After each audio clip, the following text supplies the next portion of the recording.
పూర్ణిమ prints ఆషాఢం sale flat 30 to 60% discount ప్రతి 5,000 రూపాయల కొనుగోలుపై ఒక చీర ఉచితం.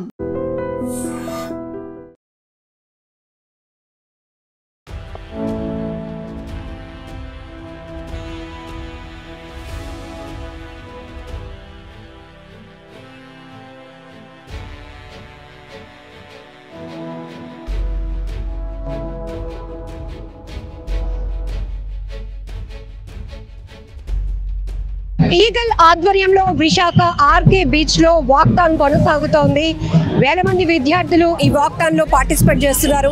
ముఖ్యంగా మద్యం మత్తులో చిత్ అవుతున్నటువంటి యువత భవిష్యత్తు పైన ఈరోజు పెద్ద ఎత్తున అవేర్నెస్ కల్పిస్తూ ఈ వాక్థాన్ అయితే ముందుకు కొనసాగుతోందని చెప్పొచ్చు. So RK beach Kalimata temple దగ్గర జెండా ఊపి ఈ ర్యాలీని అయితే వాక్థాన్ అయితే ప్రారంభించారు. విశాఖ నగర పోలీస్ కమిషనర్ తో పాటు కలెక్టర్, ఇతర పొలిటికల్ అఫీషియల్స్ కూడా. అయితే ఇక్కడ మనం చెప్పుకోవచ్చు, ఈ మధ్య కాలంలో ఎక్కువగా యువత మద్యానికి బానిస అవుతున్నారు. గాంజా, డ్రగ్స్ వీటికి ఎడిక్ట్ అవుతూ తమ బంగారు భవిష్యత్తును చేతుల ఎలా నాశనం చేసుకుంటున్నారో, కుటుంబాలు విచ్ఛిన్నమైపోతున్నాయి, ఆత్మహత్యలకు పాల్పడుతున్నారు. మద్య మత్తులో కావచ్చు, ఈ డ్రగ్స్ గాంజా మత్తులో వాళ్ళు లేనిపోని వికృత చేష్టలతో చెలరేగిపోతూ వాళ్ళ భవిష్యత్తును ప్రశ్నార్థకం చేసుకోవడమే కాదు, ఇక్కడ మనం చూడొచ్చు కుటుంబ పరువు ప్రతిష్టలు పోతున్నాయి. ఆఖరికి పోలీసుల అంటే కేసులు కూడా నమోదయ్యే స్థాయికి వెళ్ళిపోతున్నారు. కాబట్టి ముఖ్యంగా డిమాండ్ బట్టి సప్లై ఉంటుంది కాబట్టి ఎక్కువగా డిమాండ్ యువత నుంచి వస్తుంది. దీనివల్ల సప్లై కూడా ఆ స్థాయిలోనే పెరుగుతోంది. సప్లై మేనేజ్మెంట్ని పూర్తిగా కంట్రోల్ చేసినట్లయితే కనుక ఖచ్చితంగా మనం డ్రగ్స్ నివారణ సొసైటీని అయితే చూడగలుగుతామనేటటువంటి ఒక గొప్ప కాన్సెప్ట్తో అయితే విశాఖ సాగర తీరంలో ఈ వాక్థాన్ అనేది కొనసాగుతుందని చెప్పొచ్చు. ఈ మధ్య మనం చూస్తున్నాం సోషల్ మీడియాలో ప్రతిదీ కూడా వైరల్ అవుతున్నట్టు పరిస్థితి. ఎందుకంటే ఈ డ్రగ్స్కి బానిసలు అవుతూ డ్రగ్స్ మత్తులో కావచ్చు, లేదా మద్య మత్తులో కొంతమంది యువత ఎలాంటి ఆకృత్యాలకు పాల్పడుతున్నారు, నేరాలు పెరుగుతున్నాయి. అందులో ఎక్కువగా యువత ఈ మత్తుకి బానిసలు అవుతూ ఉండటం చాలా బాధాకరమైన విషయం, ఆందోళన కలిగిస్తున్నటువంటి అంశంగా చెప్పుకోవచ్చు. కాబట్టి ఈరోజు ఈ వాక్థాన్ ద్వారా కూడా పెద్ద ఎత్తున అవేర్నెస్ కల్పించాలి అనేది ముఖ్యమైన ఉద్దేశం.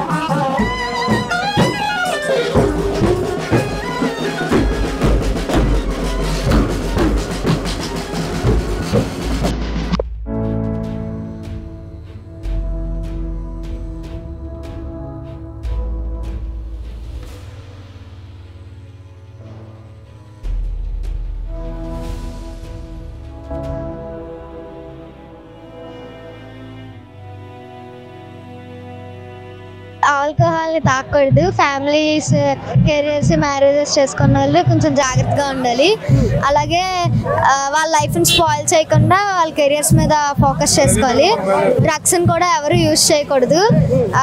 ఫస్ట్ మీ లైఫ్ మీద, మీ స్టడీస్ మీద ఫోకస్ చేయండి అని చెప్తాను. సో సోషల్ మీడియాలో చూస్తున్నాం కదా, డ్రగ్ ఎడిక్ట్స్ కావచ్చు, లేకపోతే డ్రింక్ ఎడిక్ట్స్ కావచ్చు, వాళ్ళ వల్ల వాళ్ళ ఫ్యామిలీస్ ఎలా సఫర్ అవుతున్నామో కొన్ని చూస్తున్నాం కదా. లైక్ ఇంతకుముందు సినిమాల్లో చూసే వాళ్ళం, బట్ ఇప్పుడు సోషల్ మీడియాలో రియలిస్టిక్గా జరుగుతున్న కొన్ని ఇన్సిడెంట్స్ చూస్తున్నాం. ఏమనిపిస్తుంది? అలా చేయకూడదు అని చెప్తాను. అలాంటివి మనం ఫాలో అవ్వకూడదు. అలాగే అవి మన స్టడీస్ని ఎఫెక్ట్ చేస్తాయి, ఫ్యామిలీస్ని వాటిని ఎఫెక్ట్ చేస్తాయి అని అనుకుంటున్నాను. ఇప్పుడు అందరూ జాబ్ రాలేదని స్ట్రెస్, లేకపోతే ర్యాంక్ కొట్టలేదని స్ట్రెస్, అమ్మా నాన్న కావాల్సిన బైక్స్, మొబైల్స్ కొనలేదని స్ట్రెస్, ఇట్లా ఎవరో ఒకరు సరదాగా మనం డ్రగ్ తీసుకుందామని అలా ఎడిక్ట్ చేయడం వల్ల చాలా మంది తమ ఫ్యూచర్ని కోల్పోతున్నారు కదా.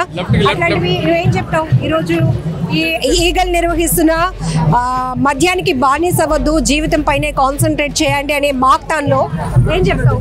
వాక్థాన్ జరుగుతుంది కదా అందరికీ. Don't use drugs and don't addicted for drugs. Focus on your studies and focus on your family. Don't take drugs.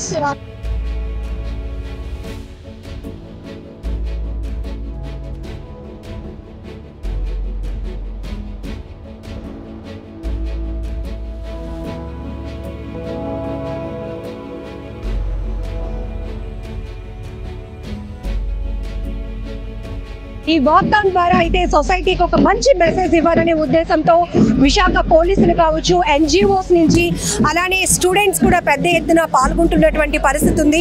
ఎందుకంటే ఎక్కువ శాతం మనం మత్తుకి చిత్తవుతూ యువత తమ బంగారు భవిష్యత్తును చేజేతున పాడు చేసుకుంటున్నారు. కుటుంబాలు విచ్ఛిన్నమైపోతున్నాయి.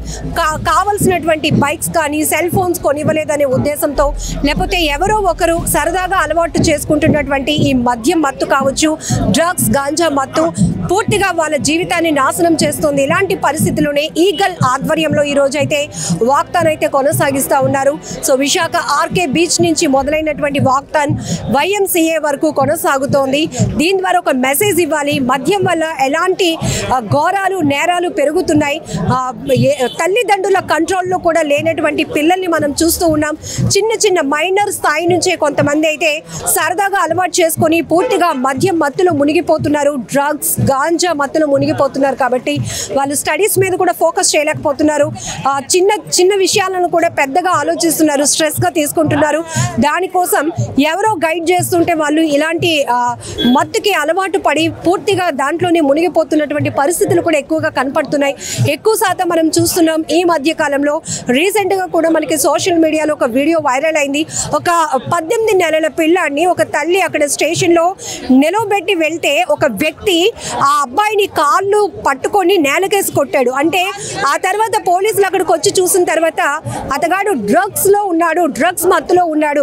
అంటే డ్రగ్స్ మత్తులో, గాంజా మత్తులో, మద్య మత్తులో విచక్షణ రహితంగా, అంటే విచక్షణ కోల్పోయి మానవత విలువలు కూడా మర్చిపోయి కొంతమంది ఎలా ప్రవర్తిస్తున్నారో చాలా పరిస్థితులు దారుణాతి దారుణంగా ఉంటున్నాయి. కాబట్టి ఇక్కడ ఎక్కువగా మనం చూడొచ్చు. ఇప్పుడు అఫీషియల్స్ ఏదైతే తమ స్పీచ్లో కూడా చెప్పారు, సప్లై ఎక్కువగా ఉంటుంది. దీనివల్ల కూడా ఎక్కువ శాతం ఈ గాంజా అనేది సరిహద్దులు దాటి వస్తుంది. ఇప్పటికే మనం చాలా పెద్ద ఎత్తున ఫోకస్ చేయడం వల్ల కంట్రోల్ చేస్తున్నాం. అయితే యువత నుంచి కూడా ఒక పెను మార్పు వస్తే కానీ ఈ డ్రగ్స్, గాంజా కావచ్చు, లేకపోతే మద్య మత్తు వీటినన్నిటిని కూడా నివారించే పరిస్థితులు ఉండవు. ముఖ్యంగా ప్రజల భాగస్వామ్యం చాలా అవసరం. ముఖ్యంగా యువత నుంచి ఒక మంచి మార్పు కోరుతూ ఈ వాక్థాన్ అయితే ఈగల్ ఆధ్వర్యంలో కొనసాగిస్తున్నారు.